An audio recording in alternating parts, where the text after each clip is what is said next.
Before a Supreme Court ruling in 2018 opened the floodgates to legalize sports betting across the country, the proposition bet, or prop bet, picking one statistic in a game to place a wager on that has nothing to do with the game's outcome, wasn't a big factor in online sports betting. Now it's ubiquitous, causing a huge headache for leagues and making fans question the integrity of the games. Hello and welcome to USA Today's The Excerpt. I'm Dana Taylor. The NBA, NFL, and MLB have all faced their share of betting scandals. That's despite the fact that the leagues actively work with the online sports books to try to root out corrupt prop betting. But American gamblers love their prop bets, and so do the sports books, which are bringing in even bigger profits with them over plain vanilla which team will win kind of bets.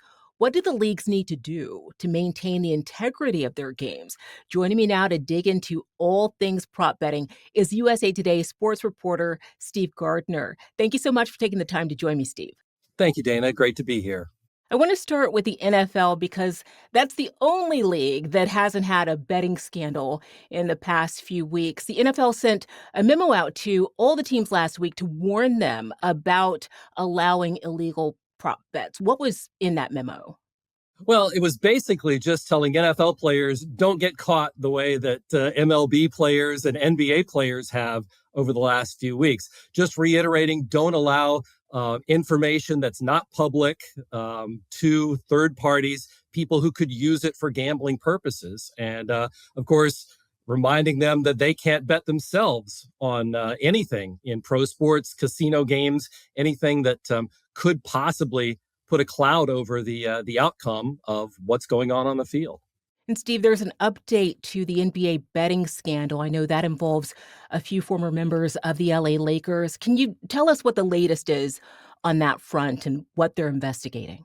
The NBA has hired an outside law firm to look into these various allegations. They just requested some cell phone records, other information from several NBA teams, including the Los Angeles Lakers, and got some of these assistant trainer, an executive, front office person, and got their phones and were able to look through those, get some documents from the team, just looking in to see if there are other people involved or they can dig up any new information in this wide-ranging betting scandal that caught most prominently Miami Heat guard Terry Rozier, who pulled himself from a game a couple of years ago and was the subject of some heavy betting on what he would do in that game.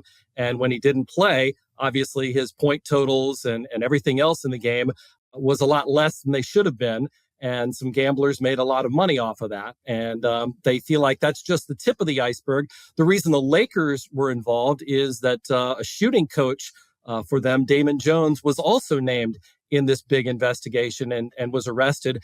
And so he had some information on players' health and things like that was not known to the public that he allegedly passed on to gamblers. So there's a whole lot of this that may not have been uncovered already, but they're looking into it to make sure that they've covered all their bases.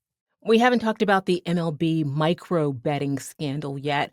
Break that one down for me. Well, this involves a couple of pitchers for the Cleveland Guardians. And what they have alleged to have done is basically what you're talking about micro bets is that people can make bets on the speed of a pitch, whether the pitch is going to be a ball or a strike, what a batter will do, whether they'll get a hit, a walk, or make an out. So just individual things that are part of the game that may not, rise to affecting the outcome, but you can still bet on these things. And what the Cleveland Guardians pitchers are accused of doing is manipulating and intentionally throwing a ball, throwing a pitch not at a certain speed when they are perfectly capable of doing both. And once the pitcher tips off the bettors to what he is planning to do, then they can make a bet and make money off of that. So the thing with baseball is it's so hard to really pinpoint a particular pitch or a particular instance in the game because there are so many different ones and they don't affect the outcome of the game like, an NBA player scoring points or not scoring points or an NFL team doing something. It's a lot easier and a lot more detailed in baseball to be able to place these micro bets. And that's what makes, this a very a tough thing to find unless you've got security firms, which MLB does, looking into sports betting activity and flagging some of these unusual events when a lot of money is bet, more so than there would be just on any run-of-the-mill prop bet. Yeah, I was going to point out that microbets are particularly vulnerable to manipulation, according to experts. And is it just with pitching, or are there other aspects of the game that are vulnerable as well? No, it's mostly easier because the pitcher has the ball to start every at bat on every pitch. The pitcher is the one who dictates the action in baseball. And so for that reason, a lot of these prop bets are centered on, the pitcher, the batter, what happens there. It's a lot harder for the batter when the ball is coming in close to 100 miles per hour to intentionally get a hit, or, maybe it's easier to strike out or something like that. But generally, it's focused on what the pitcher does and stems from that. Major League Baseball has instituted some changes since the scandal broke, try to lower the risk of corrupt microbets. What did they do? Well, what they did is they lowered the amount that they worked with the sports betting sites, which I think is an important thing. MLB can't really do anything on its own other than just police its players, but they can work with the sports books.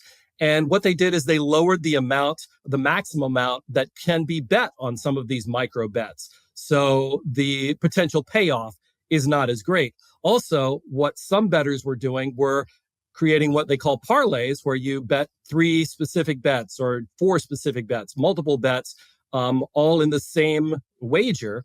And all of those have to come true to get the payout. What these people were doing were including these micro bets in a parlay, and Major League Baseball worked with the sports books to say those are no longer going to be included in these type of parlay bets that the sports book offer. Man, this is making my brain just scramble trying to keep track of this. I don't know how they're able Sure. to do that. In terms of college sports leagues, what's the story there? Well, I think it's a lot easier, maybe perhaps, to compromise college athletes than it is professional athletes. You talk about the amount of money that athletes get paid. Emmanuel Clase, who's implicated in the baseball scandal, was a relief pitcher, one of the best ones in the game, and he stood to make millions this offseason in a multi-year contract as a free agent. However, college students, even with the advent of name, image, and likeness payments, still are relatively less well paid than pro athletes and could be more susceptible. What we found out just recently was the NCAA has identified 13 players on 6 college basketball teams that are part of what they allege is a point shaving scandal, essentially, or where players intentionally missed shots. We had one, Sequavius Hunter of the University of New Orleans, who came out just this week publicly and admitted that yes, he did shave points. So they're looking into that. I think it could be a bigger scandal. We've had point shaving scandals throughout college sports going back decades, but each time we see these people punished, and the NCAA says we're cracking down on this, but it just goes to show how hard it can be for college students to be susceptible to pressures and the lure of easy money from gamblers. Take any news search engine and type in prop bets, and practically every publication that covers sports will have a best prop bets to make today article. Steve, tell me what a typical prop bet is, and then why you think they've become so insanely popular with sports gamblers. We love stats as sports fans, and so we are certainly in tune with what players should be gaining this many yards rushing, or scoring this many points in basketball, or getting this many total bases in baseball. And so because we're hyper aware of that, you see on your TV screens, you see a scroll at the bottom where you see stats and who the leaders are in the NFL today, things like that. So instead of having a bet on the outcome of a game using the point spread, which is the most basic of all bets, we tend to want to have more action. We can have more bets on more things in more games. And, if you get down a little bit because one player didn't get, the number of rushing yards that you bet over or under on, then you can make it up later on in the same game, or later in the day. So the prop bets just are a lot of them are over under yardage totals, point totals, things like that. Of course, the odds are stacked so that the sports books want to get equal betting on each side, and they take a little bit from the losing ones, and that's how they make their money. And the prop bets are just ways to follow your favorite player and root for your favorite player, even if the game outcome is no longer in doubt. Is one league more susceptible than others to corrupt prop bets? I think, Dana, baseball probably is because there are so many different things that go on. I mean, we have, you can get a 3 balls, 2 strike count on any batter before that at bat is resolved.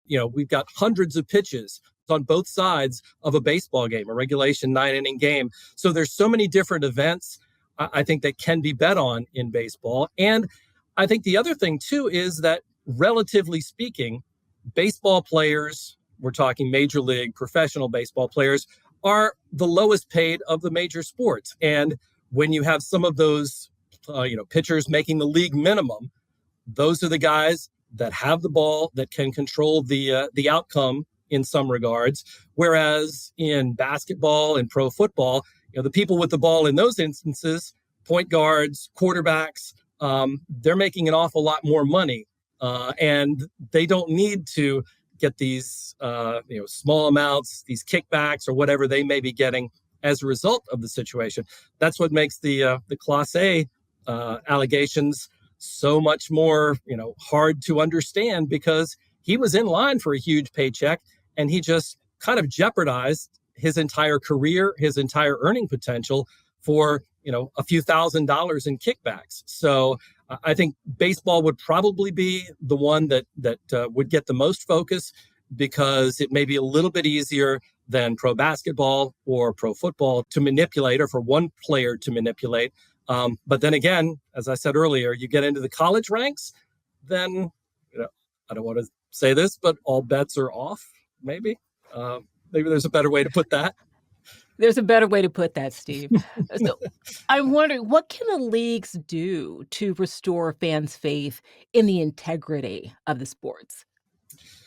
I think what the NFL is doing with its memo, just constantly reminding players, you are not allowed to bet. You are not allowed to get warning them not to get themselves in these type of situations. And the more that is reinforced in the locker rooms and the clubhouses and things like that. But otherwise, you can't really control players' actions outside of when they're at the ballpark or at the stadium. So it has to be a constant message, I think. And working with the sports books is a huge step forward, limiting the incentive for players to pass along that kind of information and the amount of money that can be made in those types of bets. I think that's another thing. And also, working with the monitoring companies who keep a very close eye on betting activity to flag anything before it becomes, an even larger scandal. Steve, thank you so much for coming on The Excerpt. Thank you, Dana. Pleasure to be here. Thanks for watching. I'm Dana Taylor. I'll see you next time.